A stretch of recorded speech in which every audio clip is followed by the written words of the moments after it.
আসসালামু আলাইকুম। কেমন আছেন সবাই? কথায় আছে না, ড্যাগেরও ভিতরে ডাইলে চাইলে উতরালি গো সই। সেরকম করে আজ আমি ড্যাগেরও ভিতরে খিচুড়ি রান্না করব, সাথে গরুর মাংস। প্রথমে আমি ডালগুলো ভেজে নিয়েছি, এবার চুড়ে নেব। সেটা স্কিপ করে দিয়েছি, চূড়ানোটা দেখাই নাই। এবং গরুর মাংস বসানোর জন্য আমি মশলাগুলি কষিয়ে নিচ্ছি। এই যে দেখেন গরুর মাংস। আর আমি যে খিচুড়ি রান্না করব, খিচুড়ির চাল, ডাল, মাংস সব কিছু এখানে রাখা আছে।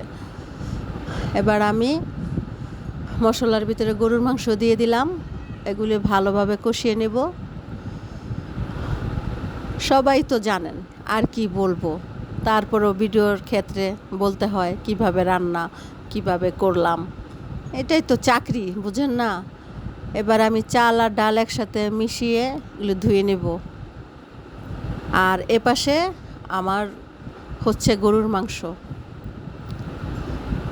রান্না করতে দেরি হয়ে গেছে, তাই ভাবলাম যে একটু কুকারে বসায় দেই। তাই কুকারে ঢেলে নিলাম। হতে থাকে এপাশে কুকারে গরুর মাংস, ওপাশ দিয়ে আমি এখন খিচুড়িটা বসিয়ে দেব। প্রথমে আমি খিচুড়ির চালগুলি ধুয়ে নিয়েছি, দিয়ে দিলাম পেঁয়াজ, আদা বাটা, তেজপাতা, গরম মশলা, হলুদ ফাঁকি, মরিচ ফাঁকি, ধনিয়া ফাঁকি, স্বাদ মতো লবণ, দিয়ে দেব তেল, দিয়ে কাঁচামরিচ দিয়ে দিলাম। এগুলি ভালো করে মেখে একসাথে সব কিছু মিশিয়ে নিয়ে তারপর আমি বসিয়ে দেব ড্যাগেরও ভিতরে ডাইলে চাইলে উতরালি গো সই। এই যে পানির ভিতরে ঢেলে দিচ্ছি, ফুটানো পানির মধ্যে ঢেলে দিলাম খিচুড়ির চালগুলো। হতে থাক বাবা তুই এখান দিয়ে, সব কিছু দেওয়া আছে। এপাশে হচ্ছে কুকারে গরুর মাংস, এই পাশে ঢালা খিচুড়ি। বন্ধুরা, সেই স্বাদ লাগে কিন্তু এই খিচুড়ি। যদি না খেয়ে থাকেন, রান্না করে নেবেন, খেয়ে দেখবেন সেই স্বাদ। অবশ্য অন্য অন্য দেশের মানুষ এগুলি বেশি পছন্দ করে না, ভুনা খিচুড়ি পছন্দ করে। কিন্তু আমাদের নারায়ণগঞ্জ আর ঢাকার মানুষরা এই ঢালা খিচুড়িটাই পছন্দ করে।